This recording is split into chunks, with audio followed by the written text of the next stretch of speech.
नमस्ते। आप कहाँ यहाँ जीएस हिंदू डिग्री कॉलेज में आप सर्विस करती थी? हाँ जी, GS Hindu degree college Amroha. क्या आपका शुभ नाम क्या है? डॉक्टर संयुक्ता देवी चौहान। अच्छा अच्छा। कब से सेवा में थी वहाँ पे? मैं 1999 में सेवा में मानदेय पे आई। अच्छा अच्छा। और परमानेंट कब हुई आप? बहुत दिनों बाद गवर्नमेंट ने, जबकि उत्तराखंड में तो पहले ही कर दिया था। हाँ। हम लोगों को बहुत बाद में 2017 में परमानेंट किया। अच्छा, 2017 में परमानेंट? हाँ, 2017 से ही हमारा एनपीएस कटना शुरू हुआ। अच्छा, 2017 से एनपीएस कटना। जी हाँ। तो कब आप रिटायर हुई हैं, सेवानिवृत्त? 30 जून 2022 को। 30 जून 2022। अंतिम वेतन क्या था आपका? 96,000। 96,000। अच्छा, अंतिम वेतन 96,000। और जो लगभग कितना एनपीएस में कटा होगा आपका? 8,55,000 है इस समय। अच्छा, लगभग 8,55,000।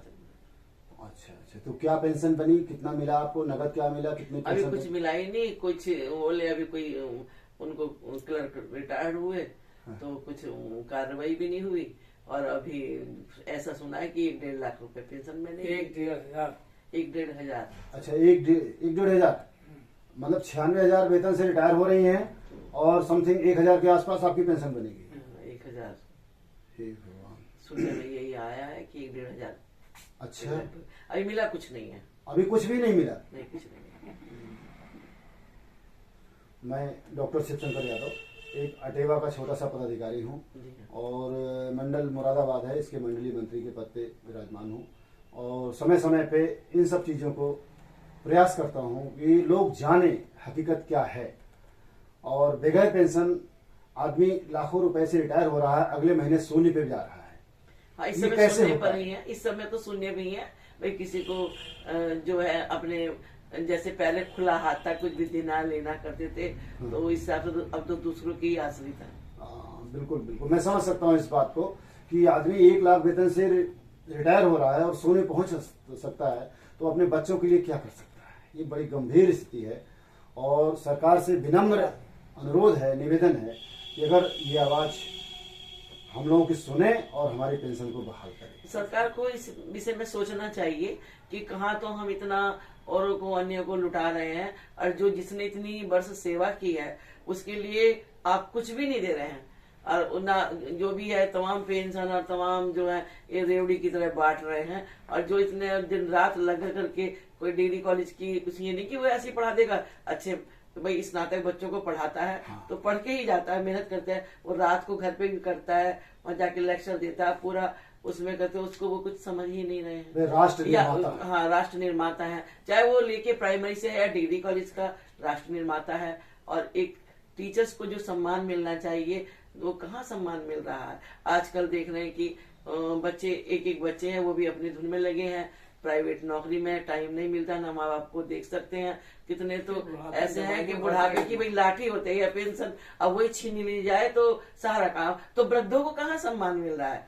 मेरी निगाह में तो वृद्धों को सम्मान देने वाली ये सरकार है ही नहीं। जो वृद्धावस्था में वो सोच ही नहीं रही कि हाँ भाई जो एक पेंशन शुरू से बनती चली आ रही थी वो उस हक को मार रहे हैं। और वो जो पेंशन दी थी, जो हमारे पूर्वजों ने, जो हमारे थे, भाई जो सोचने वाले, देशित सोचने वाले, उसको इन्होंने जो है खत्म नील कर दिया है। तो ये सोचनीय स्थिति है। 3,000 रुपये दवाई का खर्चे महीने का। हाँ, और दवाई का खर्च, इसका मतलब तो वो चाहते नहीं कि वृद्ध हमारे समाज में रहे, जबकि वृद्ध प्रेरणा के स्रोत होते हैं। और दवाइयों का भी इस उम्र में आकर के जो पहले हमने संघर्ष किया, इतना दिन रात से शरीर को ध्यान नहीं दिया, तो आके भी दवाई तो खानी पड़ती है। तो दवाई, डॉक्टर की फीस कितनी है? एक दवाई जो है वो कहीं 30 रुपए की एक टेबलेट मिल रही है, तो कहाँ से आएगी? तो बहुत गंभीर स्थिति है, बहुत तो सरकार को इस विषय में सोचना चाहिए। और मैं तो ये कहती हूँ कि भाई सभी की ये समस्या है, कोई मेरी अकेली की समस्या नहीं है। और सभी को इस समस्या से निजात देनी चाहिए। उन्हें जो ओपीएस है, हाँ, पुरानी पेंशन बहाल करनी चाहिए। अगर ये बहाल करती है सरकार तो बहुत सराहनीय कार्य करेगी। अच्छा, और ये बिल्कुल बिल्कुल बिल्कुल बिल्कुल तो ये इतना संघर्ष, इतना जो ये आंदोलन हो रहा है, ये भी समाप्त हो जाएगा। समाप्त हो जाए। हाँ, ये भी समाप्त हो जाएगा भाई। आक्रोश तो इसीलिए है कि कुंठा, पेंशन नहीं निराशा, है। ये तो सारी ये चीजें हमारी जो लोगों में कुंठा आती है, हैं।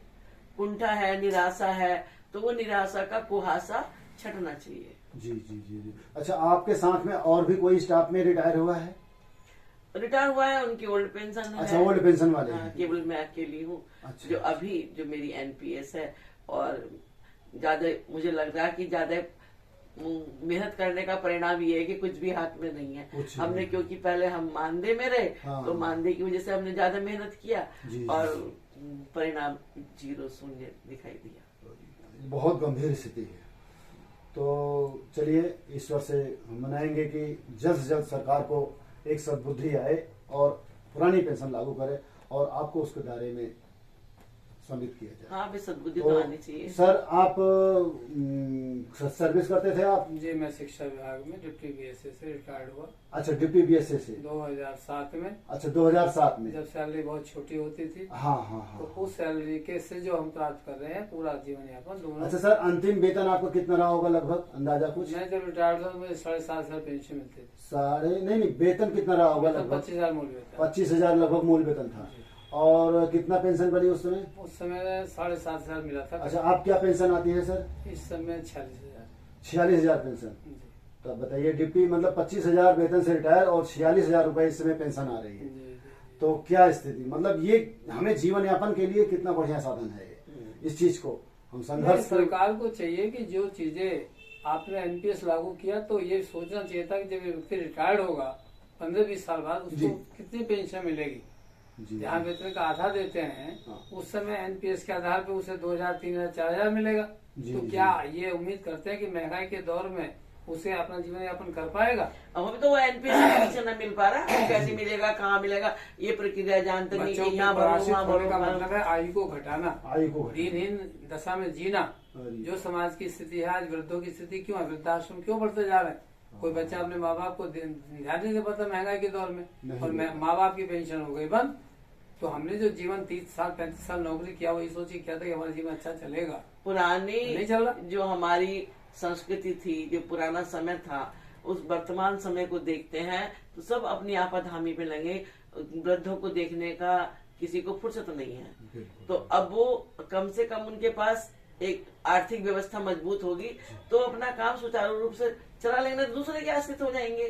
सर, क्या शुभ नाम है आपका? शिशुपाल सिंह चौहान।